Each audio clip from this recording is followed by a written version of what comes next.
அன்பு உறவுகளுக்கு வணக்கம். இந்த பதிவு யாருக்குன்னா முழுக்க முழுக்க பெண் பிள்ளைகளுக்காக. 9வது படிக்கக்கூடிய ஒரு பெண் பிள்ளையை பிடிச்சி தன்னுடைய தாய்மாமனுக்கு 34 வயசு இருக்கக்கூடிய தாய்மாமனுக்கு கல்யாணம் பண்ணி வச்சுட்டாங்க. அந்த குழந்தைக்கு ஒரு 3 மாதம் ஆன உடனே அவர் கூட வாழ பிடிக்கல, நான் மறுபடியும் படிக்கணும்னு சொல்லிட்டு பள்ளிக்கூடத்துக்கு அப்பா அம்மா வீட்டுக்கு வந்துடுது. சரி, என்னடா பண்ணுறதுன்னு பெற்றவங்களை கண்டுக்காமல் விட்ட உடனே பள்ளிக்கூடத்துக்கு போகுது, படிக்குது. 10th வருது.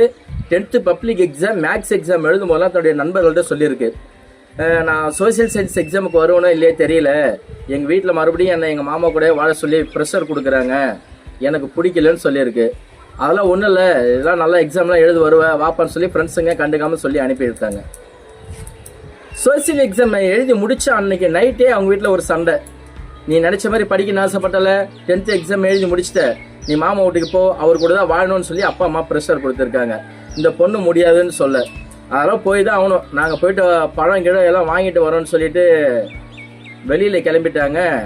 கிளம்பும்போது ஒரு வார்த்தை சொல்லிட்டு போங்க, போயிட்டு வாழணும்னு விருப்பம் இருந்தால் வாழு, இல்லைன்னா நாங்கள் வரதுக்குள்ளாரே செத்து போயிடுன்னு சொல்லிட்டாங்க. அந்த பொண்ணு அந்த ரோசத்தில், அதான் இளப்பருவம் அப்படிங்கிறது, என்ன பண்ணிடுச்சுன்னா அப்பா அம்மா வரதுக்குள்ளாரே மண்ணெண்ணெயை ஊற்றிக்கிட்டு மெத்தையில் போயிட்டு இருந்து சூசைட் பண்ணி இறந்துடுச்சு. இப்போ குழந்தைகளுக்கு தன்னுடைய கௌரவத்துக்காக கல்யாணத்தை பண்ணி வச்சுட்டு இப்படி ஒரு மரண சம்பவம் ஏற்பட்டு இருக்கிறது ரொம்ப வலியை தான் கொடுக்குது.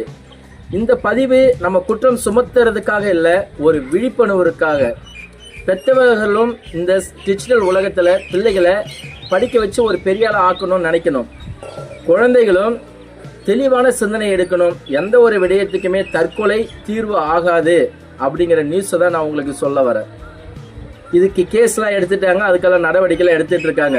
இருந்தாலும் பெண் பிள்ளைகள் பெண் புத்தி பின் புத்தி என்பார்கள். அதுபோல எந்த ஒரு முடிவு எடுத்தாலும் டக்குன்னு முடிவு எடுத்துடுறாங்க. வாழ்க்கை ஒரு முறை தான், 7 ஜென்மம் 8 ஜென்மங்கிறதெல்லாம் சும்மாங்கிறத ஒரு பகுத்தறிவு சிந்தனையோட பெண்கள் வளரணும் அப்படிங்கிறதுக்காக தான் இந்த பதிவு. ரொம்ப மனசை உழுக்குச்சு, ரொம்ப மனசு கஷ்டமாக இருந்துச்சு. அதனால தான் இந்த சோசியல் மீடியாவில் நான் பகிர்ந்துக்கிறேன். பெண் பிள்ளைகள் மாறணும். நன்றி, வணக்கம்.